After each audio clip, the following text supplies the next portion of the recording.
Inappropriate questions don't unsettle you because of the words themselves. They unsettle you because they put you on the spot. They demand access. And most people panic because they believe they owe an answer. You don't. The first thing to understand is this: a question is not a command. Someone asking does not automatically earn a response. The moment you realize that, the pressure drops. You stop scrambling. You stop defending. You regain control. Defensiveness usually shows up when you feel cornered. When your body senses threat, it prepares to protect. Your voice tightens. Your words speed up. You explain more than necessary. And ironically, that gives the inappropriate question more power than it deserves. Calm is what disarms awkward intent, not clever comebacks, not aggression. Calm. When you respond calmly, you're signaling that the question didn't rattle you. And when someone realizes they can't provoke a reaction, their leverage disappears. You don't need to justify your boundaries. Explaining invites debate. Debate invites intrusion. A simple, steady response closes the door without slamming it. Short sentences. Neutral tone. No apology for protecting yourself. Many people think setting boundaries means being rude. It doesn't. Boundaries are about clarity, not confrontation. You can be polite and firm at the same time. In fact, that combination is what makes boundaries effective. Another powerful shift is replacing defensiveness with curiosity. Instead of reacting to the question, you can redirect it. A calm, "What makes you ask that?" puts the responsibility back where it belongs. Now the spotlight shifts.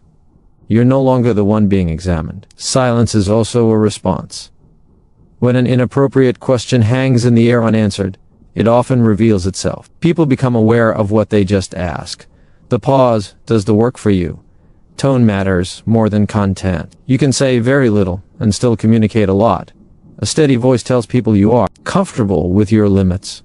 And comfort is convincing. It's important to remember that inappropriate questions often test boundaries. They're not always malicious, but they are revealing. How you respond teaches people what access they have to you. If you rush to explain, they learn they can push.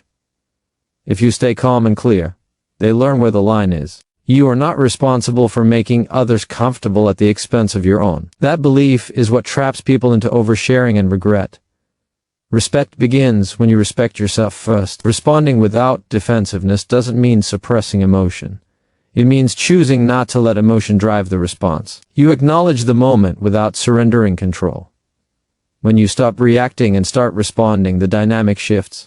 You're no longer trying to escape discomfort. You're managing it. The most confident responses are often the simplest. No long stories. No emotional explanations. Just clarity. And here's the truth most people never learn. The more calmly you hold your boundaries, the less often they'll be tested. People sense strength before they hear words. You don't need to win the moment. You need to protect your peace. And when you respond inappropriate questions without defensiveness, you do exactly that quietly, steadily, and powerfully. Most people grow up believing that every question requires an answer. From an early age, we're taught that responding is polite, that silence is awkward, and that explaining ourselves is a sign of maturity. Over time, that belief becomes automatic. Someone asks, and we respond often without checking whether the question was appropriate, respectful, or even necessary. But not every question deserves an answer.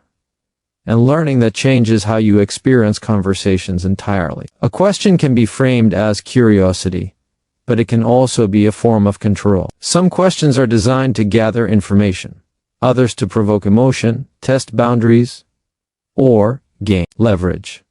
When you answer every question reflexively, you give away access without consent. You allow someone else to set the terms of the interaction. Choosing not to answer is not avoidance, it is discernment. The discomfort people feel when they don't answer a question comes from conditioning. Silence feels like failure because we've been taught that responsiveness equals respect. But respect is not measured by how much you reveal.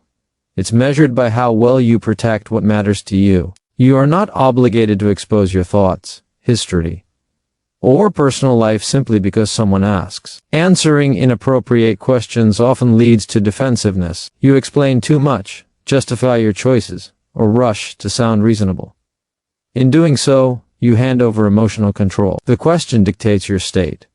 But when you recognize that an answer is optional, you regain agency. You decide what enters the conversation and what does not. There is strength in restraint. Silence can communicate boundaries more clearly than words. When a question goes unanswered, it forces awareness. The other person becomes conscious of what they asked. Often, that awareness is enough to reset the interaction. Choosing not to answer does not require confrontation. You don't need to call out the question or criticize the person asking it. Calm non-engagement is often more effective. It keeps the interaction clean and prevents escalation. Many people fear that refusing to answer will make them seem rude or defensive. In reality, over-explaining often signals discomfort.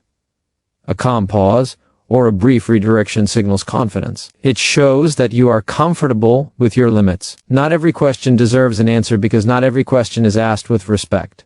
Some are intrusive, some are manipulative, some are simply none of anyone else's business. Learning to distinguish between genuine curiosity and boundary testing is a critical skill. This doesn't mean you become closed or secretive. It means you become intentional. You choose when to share and when to withhold. That choice creates safety. When you stop answering every question, conversations change. You no longer feel trapped. You no longer rehearse responses in your head out of fear. You feel steadier because you know you're not required to participate in every exchange. There is also a deeper psychological benefit. Each time you choose not to answer an inappropriate question, you reinforce self-trust. You show yourself that your comfort matters. That trust reduces anxiety over time. People often test boundaries unconsciously. They ask personal questions to see how much access they have. Your response teaches them. If you answer everything, they learn they can keep going. If you pause or redirect, they adjust. You don't need clever comebacks or rehearsed lines. Simplicity is enough. A change of subject, a neutral response, or even silence communicates more than explanation ever could. It's also important to recognize that answering is not the same as connecting. True connection is mutual and respectful. It doesn't require extraction of personal information. You can be present and engaged without oversharing. When you stop feeling obligated to answer, conversations feel lighter. You're no longer managing other people's curiosity at your expense. You're participating by choice. This skill takes practice. The first few times you don't answer, it may feel uncomfortable. That discomfort is not a sign you're doing something wrong. It's a sign you're breaking an old pattern. Over time, that discomfort fades. What replaces it is calm. You realize that nothing bad happens when you choose silence. The moment passes. The world moves on. Not every question deserves an answer because your boundaries deserve respect. When you stop responding automatically and start responding intentionally, you shift the balance of power back to where it belongs. You speak when it serves you. You stay silent when it doesn't. And that quiet choice is often the most confident response you can make. Awkward questions and inappropriate comments often succeed not because of their content, but because of the reaction they provoke. The moment tension rises, the person who asked gains control of the emotional direction of the interaction. Calm responses disrupt that pattern. They remove the payoff. When there is no visible reaction, awkward intent loses its power. Most awkward or intrusive questions are designed, consciously or unconsciously, to test boundaries. They introduce discomfort to see how you will respond. Defensiveness, anger, or embarrassment signals that the question landed. Calm signals the opposite. It communicates that the attempt to unsettle you didn't work. Calm is not passive. It is regulated strength. When your tone remains steady and your pace remains controlled, you signal self-possession. That steadiness shifts the dynamic. The person who expected a reaction is now faced with composure instead. People often believe they need to defend themselves to protect their dignity. In reality, dignity is preserved through restraint. Over-explaining, justifying, or emotionally reacting often reveals more vulnerability than the situation requires. Calm responses reveal nothing unnecessary. A calm response creates psychological distance. Instead of being pulled into the emotional frame of the question, you stay grounded in your own. That distance gives you choice. You decide whether to answer, redirect, or disengage. Tone matters more than content. You can say very little and still communicate authority. A simple, neutral response delivered calmly often ends the exchange. The absence of emotional charge removes momentum. Calm also invites self-awareness in others. When you don't react as expected, people often become aware of their own behavior. They sense the misstep. The awkwardness shifts back to its source. Remaining calm does not mean you approve or agree. It means you refuse to be provoked. You choose control over impulse. Calm responses also protect your nervous system. Reacting emotionally activates stress. Calm keeps your system regulated. That regulation preserves clarity and reduces lingering discomfort after the interaction. Another advantage of calm is that it prevents escalation.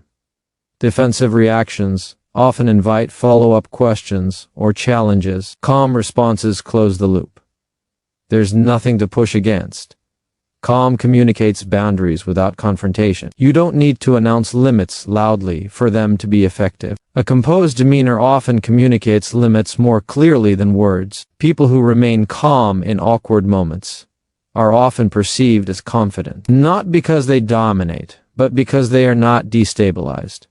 That stability commands respect. Practicing calm responses requires awareness.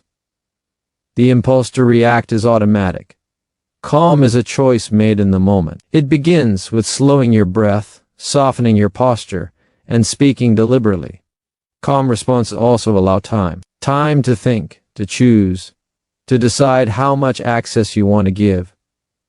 That pause prevents regret. Over time, people learn what they can and cannot access with you. Calm consistency teaches boundaries without repeated explanation. It's important to understand that calm does not mean silence in every situation. It means controlled expression. You can be clear and calm at the same time. Calm also preserves your energy. Emotional reactions are costly. Calm is efficient. It allows you to move on without carrying the weight of the interaction. The ability to respond calmly in awkward situations is a skill. It improves with practice. Each time you choose calm, you reinforce your sense of control.